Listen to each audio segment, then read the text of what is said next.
Hello everybody, and thank you so much for joining us today, and it's so good to be back. So today I'm going to share with you this design. So this is a sort of rainbow themed summer wreath. I kind of think the rainbow theme is a good nod to the year that we previously had. You know, the old saying is, after a storm there are rainbows. So I think most of us had a fairly stormy year last year, what with one thing and another considered. So what better way than to celebrate with this beautiful selection of flowers. So you're going to need a wreath ring. I've actually used a plastic back foam ring here. I like the plastic back simply because it actually offers a little reservoir for the water to go into, whereas the foam backed ones, the water kind of tends to just fall off those. So yeah, this helps to just keep it lasting that little bit longer. And then you've got a lovely array of different colours and textures. So traditionally the rainbow colours would be red, orange, yellow, green, blue, indigo and violet. But using a little bit of artistic licence, shall we say, here, we've included the colour pink as well. That kind of lends itself really well between the sort of magenta tones and the red tones. Brings everything all together. So you'll see the grouping actually helps to accentuate each different individual variety, and it also emphasises the different textures within the colour combinations. So most importantly, before we start, hit that subscribe button and you'll be notified when new videos become available to you, and they'll be available for you weekly. So let's go. I've soaked the wet foam ring, so that's nice and heavy. Don't over soak it though, because you don't want it to become brittle and unmanageable. So most importantly of all, the first thing you need to do is condition all your flowers and foliage before you work with them, and give them a good 12 hours drinking before you start to do anything with them at all.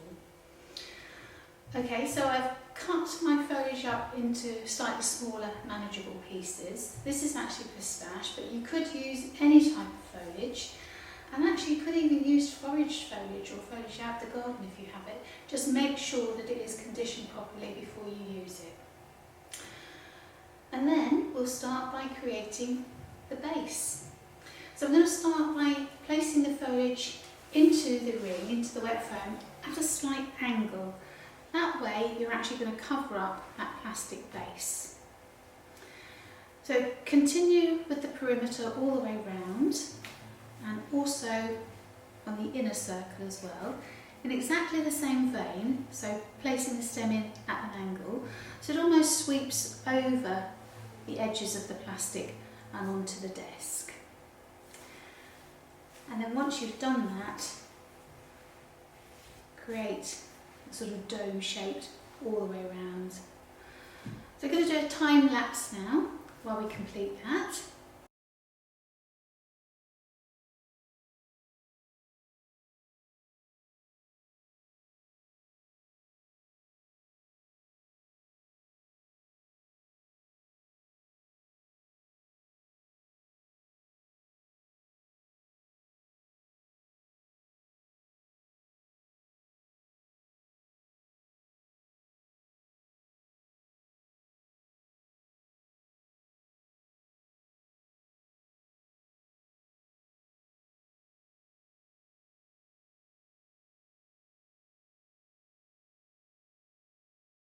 So first of all, I'm going to start with the colour red.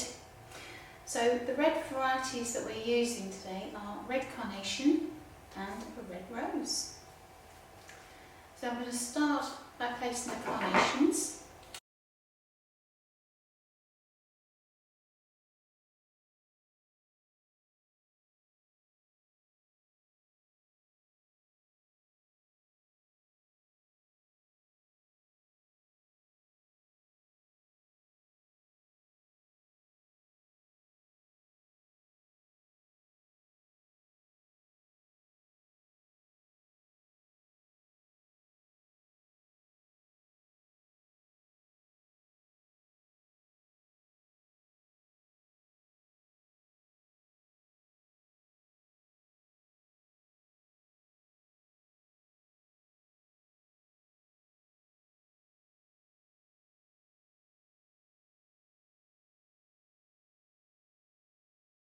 next I'm going to add the orange colour theme. Now we've got some little orange spray roses, some orange authentic alum and some orange beautiful double tulips.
So next our colour grouping is going to be yellow. Now for the yellow varieties we've got a yellow rose, we've got yellow spray chrysanthemums and some craspedia. You might actually know these as billy balls. Right, and here we go.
Next, I'm going to introduce the colour green. I've got some really lovely texturised items for the green section. So we've got some green hypericum, some green Anastasia chrysanthemum blooms, some green viburnum opulus, you might know it as Guelder Rose, and finally just a hint of Alchemillumulus. Right. So here goes the green section.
So our next colour is blue.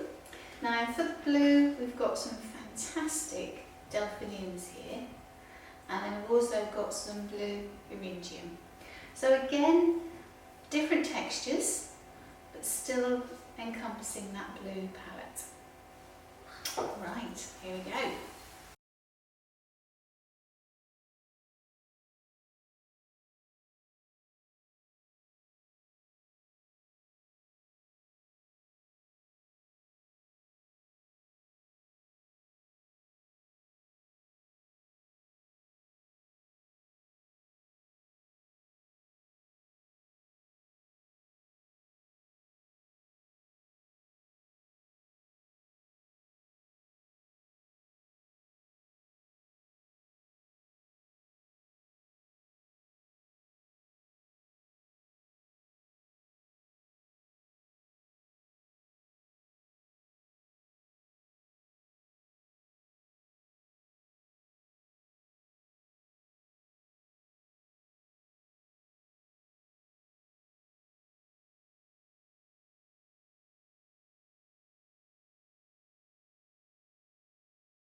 So our next colour is indigo, and we have used a little bit of colour, shall we say, artistic license here, because we're bringing in this beautiful purple into the sort of indigo colour theme really.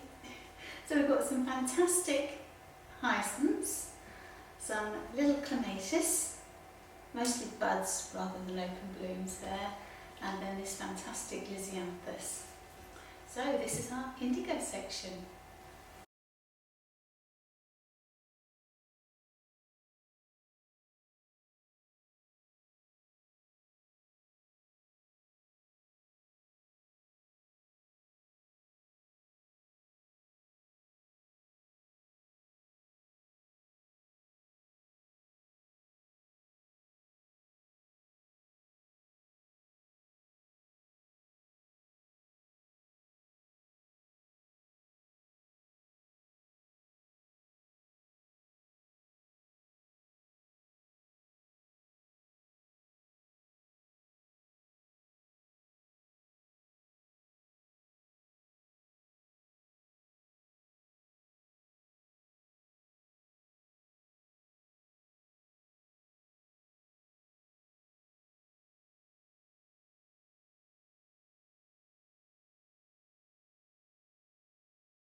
So next we have our violet section. Now again, employing a little bit of colour artistic license here, we've gone more for I guess a magenta tone rather than violet as such. We've got some fantastic spray chrysanthemums here, little sort of almost a button kind of pincushion effect to those. And then we've got some mini gerberas. Now you could wire the mini gerberas if you wanted to, but on this occasion I'm not going to worry because they're going to be placed so low into the foam. Okay, let's go.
finally we have pink. Again, using artistic license with the colour. But the pink lends itself so well between the sort of magenta and the red tones. So for our pink selection, we have some roses, some alstroemeria, and some double lisianthus. Really soft, delicate colour, that one. Okay, so our final section.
As always, I have some top tips for you.